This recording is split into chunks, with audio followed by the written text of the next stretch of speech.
Alors, tu es macroniste. Oui. Non mais incroyable, ça existe encore? Alors je sais, il paraît que ça devient de plus en plus rare, mais moi je soutiens notre président, je suis fidèle. Ouais. Mais tu travailles pas dans un ministère ou un truc... Ah non, non, non, moi je suis macroniste sans en tirer aucun profit, aucun intérêt, pas d'emploi fictif, non, non, je suis juste macroniste. Non mais en fait, t'es un peu comme le dernier des Mohicans. Moi j'en tire une petite fierté, fidèle à mes convictions. Est-ce que je peux te prendre en photo? Ouais. Petit sourire? Cheese. Mais qu'est-ce que tu lui trouves en fait? Ah ben je le trouve beau, charismatique, intelligent, valeureux, généreux, empathique, bronzé. Non, je le trouve énormément de qualité. Mais t'aurais pas un petit problème d'ordre... Enfin, comment dire? Psychologique, enfin, bipolarité, schizophrénique? Pourquoi tu dis ça? Non, non, non. Comme ça, Comme ça. Tu vois, moi, mon rêve, ça serait de pouvoir le rencontrer. En vrai. Pouvoir l'approcher, lui serrer la main, prendre dans mes bras, l'étreindre. Tu te fous de ma gueule, hein. Mais oui, tu y as cru, hein? Oui. Ah, j'y ai cru. Ah non, mais tu joues trop bien la comédie, hein. Ah bah, bien jouer la comédie, c'est un peu le talent des macronistes, en même temps. Ouais. Nous sommes une entreprise qui ne tolère en aucun cas les comportements inappropriés. Bien sûr. On vous a donc choisi parce que vous étiez le seul, hélas, qui avait les compétences. On aurait infiniment préféré une femme, quelqu'un de racisé, un handicapé, mais bon, on a fait avec ce qu'on avait. En plus, vous êtes hétéro. Vous cochez vraiment toutes les mauvaises cases. Bon, ici, on ne se fait pas la bise. Il n'y a aucun contact physique avec vos collègues, c'est clair? Bah, on peut serrer la main quand même. Non plus. Pas de problème. Bien. Je veux juste m'assurer que les femmes seront en sécurité lorsqu'elles seront amenées à travailler avec vous, vous comprenez? Bien sûr, bien sûr. Je vais vous faire passer un dernier test.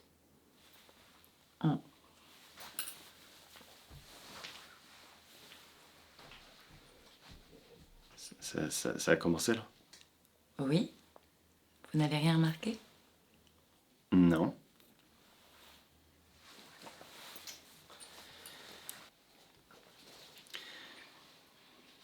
Si. Oui. Vous avez rien remarqué? Ouais, j'ose pas le dire. Dites-le. Vous avez pas de Pas de... touillette dans votre café? Je le prends sans sucre. Pourquoi j'aurais une touillette? Vous avez raison. Vous vous en êtes très bien sorti. Félicitations, vous êtes engagé. Juste une petite question avant de travailler. Toutes les femmes dans l'entreprise sont habillées comme vous ou... Faites très attention à vous.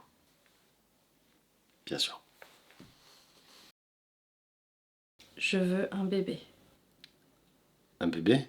Je sais.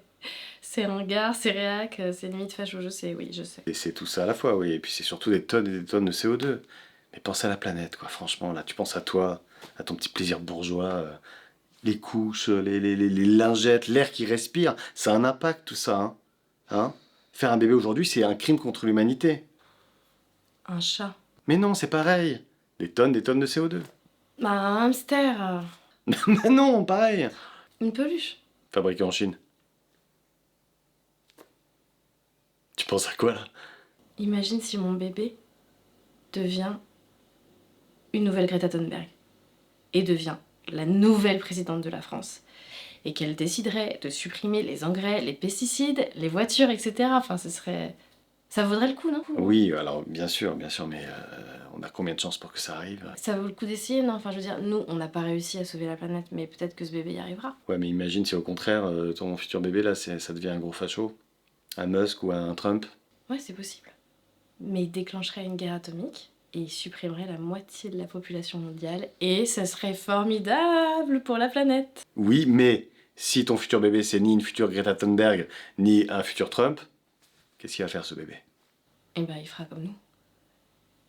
Il essaiera d'être heureux et c'est déjà beaucoup. T'es naïve. C'est pathétique. Non mais cette fois-ci on parle pas politique. Ouais, t'as raison, on peut quand même passer une soirée sans parler politique. Ouais. Tu veux parler de quoi? Bah je sais pas, attends de quoi on pourrait parler, je réfléchis. C'est quoi ta position préférée? Bonne question ça. Moi, c'est la levrette. Ah d'accord. Bah et toi? Bah pas la levrette en tout cas. C'est une position hyper dégradante. Qu'un rapport de mâle dominant, une femme qui est soumise, c'est pas du tout dans mes convictions. Ok, le missionnaire. Bah ça fait petit bourgeois. Qu'est-ce que tu penses de l'huître viennoise? L'huître viennoise. C'est une position qui est réservée à une élite de femmes triées sur le volet, faut être super souple, c'est ni inclusif, pour moi c'est antidémocratique et anti-républicain. Ok. Ouais, du coup, c'est quoi ta position préférée? Bah je sais pas, l'andromaque, ou plutôt appelé cowgirl, c'est où la femme chevauche l'homme. Là moi je vois un signe d'une femme qui reprend le pouvoir, ça c'est dans mon engagement politique, tu vois. Ah non, non, non, non, on a dit qu'on parlait pas politique. Oh putain c'est vrai, j'arrive pas à m'en empêcher quoi. Ouais, bah je vois. Alors tu fais quoi toi comme job? Je bosse dans la police scientifique. Ah ouais, ouais, la classe. Ah ouais, comme dans les séries télé, quoi. Tu traques les serial killers. Non, pas vraiment les serial killers. En fait, je fais partie de la nouvelle brigade canine de la police scientifique. Ah ouais, je vois pas trop. C'est... Je prélève l'ADN sur les crottes de chiens pour verbaliser leur maîtresse ou leur maître. Voilà. Ok, et la police, elle a un budget pour ça? Ouais. Bon, en fait, c'est le budget de la vraie police scientifique, enfin, l'ancienne, je dirais, celle qui s'occupait de rechercher les assassins, qui a été permutée vers nos services à nous. Mais alors du coup, les assassins, genre, on les traque plus? Les assassins, si on les trouve, qu'est-ce qu'on fait? On les met en prison. Ça coûte de l'argent à la société. Je veux dire, c'est nul comme bénéfice. Alors que quand tu fais payer le propriétaire ou la propriétaire du chien qui a fait sa crotte, ça remplit les caisses. C'est tout bénéf pour la société, pour les hôpitaux, les écoles, tout. Ouais, vu comme ça a du sens, ouais. Et là, on recrée une nouvelle société bienveillante qui prend soin du groupe et qui arrête de penser à l'individu, mais plutôt à l'ensemble des individus qui la constituent.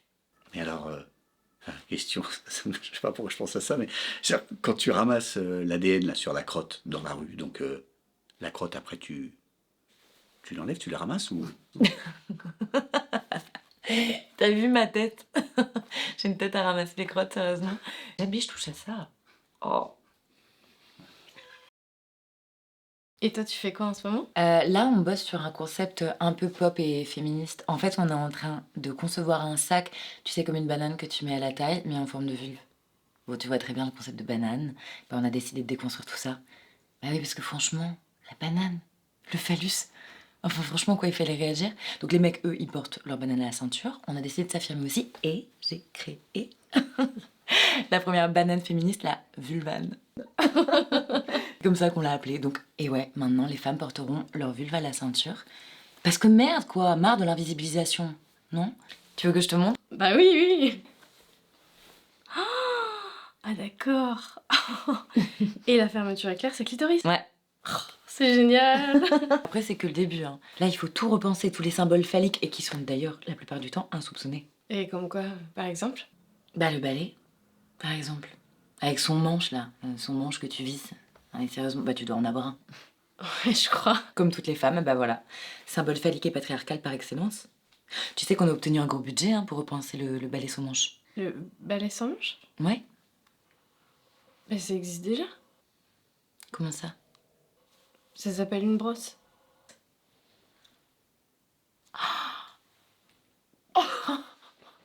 Oh merde, j'y avais pas pensé. Eh bah tant pis, c'est pas grave, on créera une brosse en forme de vulve. Une vulvette. T'es un Français de souche, toi, ou pas? T'es con, quoi. Mais bien sûr que non, quoi. Mais jamais de la vie. Non, mais de toute façon, il n'y a plus personne qui est français de souche. Ça n'existe pas, français de souche. On a toujours, si tu cherches bien, un ancêtre qui vient de quelque part, d'un autre pays, ou tu vois. Moi, par exemple, j'ai un grand-parent qui est hongrois. Et j'en suis hyper fier. Ah ouais? Bah pourquoi t'es fier d'avoir un ancêtre hongrois? Le hongrois est supérieur au français. Bah, ouais, bien sûr, ouais.